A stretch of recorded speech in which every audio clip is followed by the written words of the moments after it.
You have chosen the minimal pre-procedure video. Let's get started. Short and sweet. Pre-procedure instructions first, post-procedure instructions second. Let's start.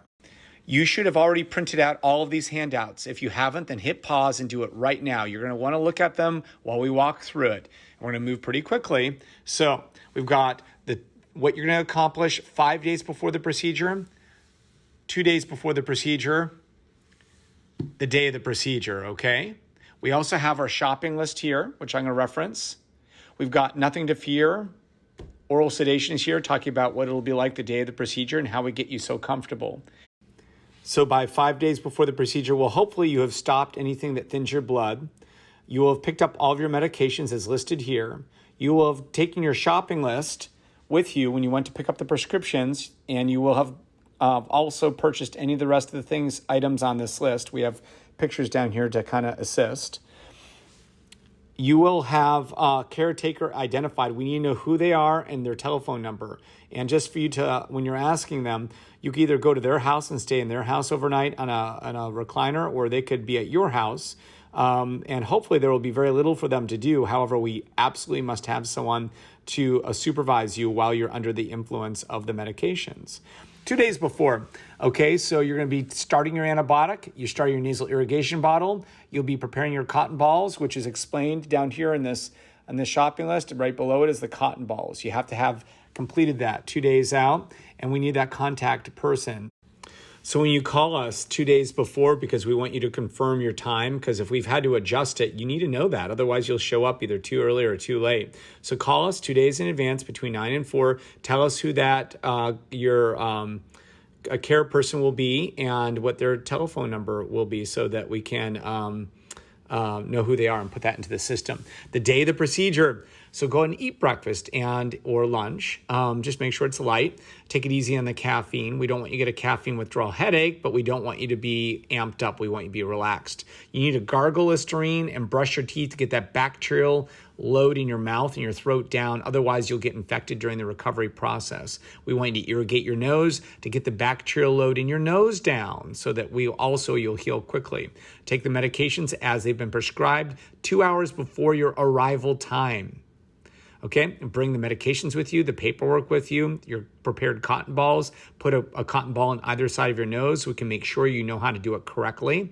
And also it prepares your nose for the procedure. Come early. Don't plan on, I'm going to go to work and I'm going to do this, I'm going to do these errands and then I'll show up. No, just take the day off. It's all about you. Get here early. We'll get you nice and relaxed. If you are on a blood pressure medicine, you're still going to take the Clonidine. You're still going to take it. Just hold your regular blood pressure medicine the night before and the day of the procedure. The evening of the procedure, when you've completed the procedure already, you can go back to your normal routine. If you know you have nasal polyps, because we told you that, or you just suspect you might, or if you have bad asthma, you can hold on the Aleve. And you've got this, baby.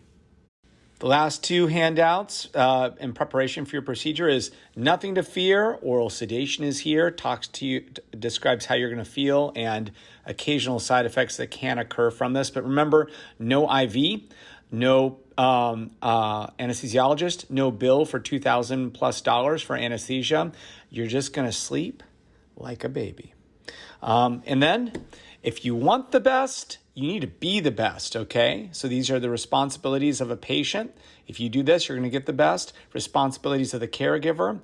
Our responsibilities, we're going to give you our best every time. And just as a closing comment, when you show up the day of your procedure, you're going to meet a modern nose clinic tech. We call them mod techs. They're extremely trained. Be nice to them. I know you can feel stressed out. You might feel a little grouchy. Don't do that to them. Don't be that way. If you want the best, be nice to people and you'll get the best. All right. So you're going to be responsible and we're going to be accountable and we're going to bring it, baby. Now on to the post-procedure instructions. Okay, now we've got some more handouts, and really they're very self-explanatory. I'm not going to read them to you. Post-procedure instructions, the first evening, you definitely need to read this before the procedure. And we'll probably make sure your caregiver has read this also while they're waiting. It's so important. Right here, some additional post-procedure instructions. And these two really cover most of what you need to know. And so basically, let the healing begin because you're done. This is very important. Nosebleed instructions, what to do. These are really nice. I'm probably going to make an extra video down the road that talks about this. And really, I wrote down here, be strong when you're weak, be brave when you are scared. This is a lot for your caregiver. Your caregiver is going to need to know what to do, and they need to stay calm, and you need to stay relaxed, okay? So if you read through these things, if you do these things, I bet you that any nosebleed that occurs, you're going to feel well prepared to take care of it. Frequently asked questions. I got to tell you, I'm pretty proud of this. There's 3 pages here. Pretty proud of this because every time someone asks another really good question, we include it. And it's been months and months and months since anyone's asked us anything that's not on here already. Take the time and read through it, and you'll know so much.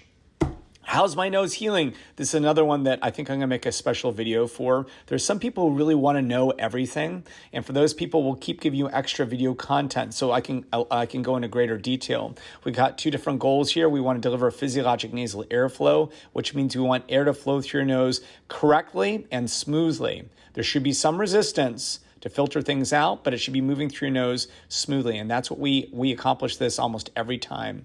Preserve mucociliary clearance. That's how the lining of your nose works. And when you've been infected for a long time, for over 3 months, it starts to damage that. We want to bring that back online. There's a first phase of healing, nasal congestion. The second phase of healing is clearing secretions. You'll have post-procedure appointments. This talks about that. And we have clinical pathways that we'll likely enter you into. And we want you to know that we are here for you.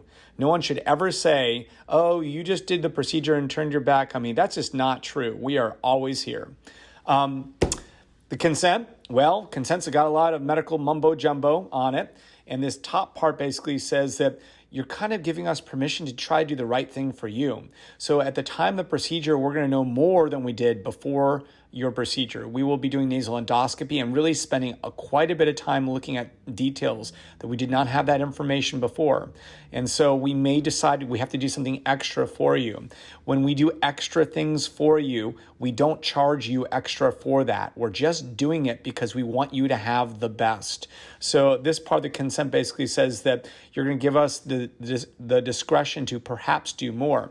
If you read through any of this and you want to go in any of this in more detail, just let us know. We'll arrange for an additional doctor visit or a nurse visit. You come on site and we'll go in this. You can't believe how much detail we can go into. Anyhow, the rest of it, this is the risks, alternatives, so on and so forth. And take your time, read through it. We've talked a lot about this even before the day of the procedure. Second page, the consent form, again, some more very kind of routine boilerplate information. There you have it. The risks. We have a standalone sheet for that just to make sure that this has been emphasized.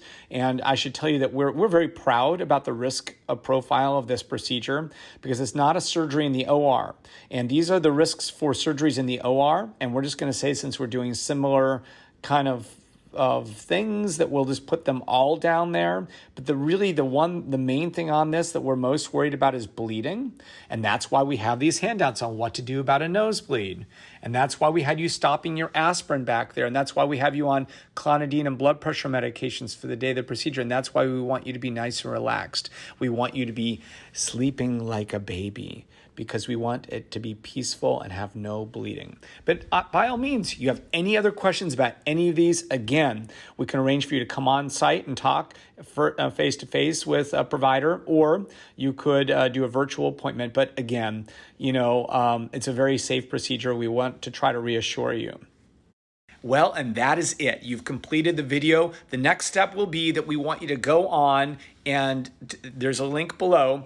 You're going to click it, and it's going to take you through a series of questions that you'll answer the questions. You can sign the consent form.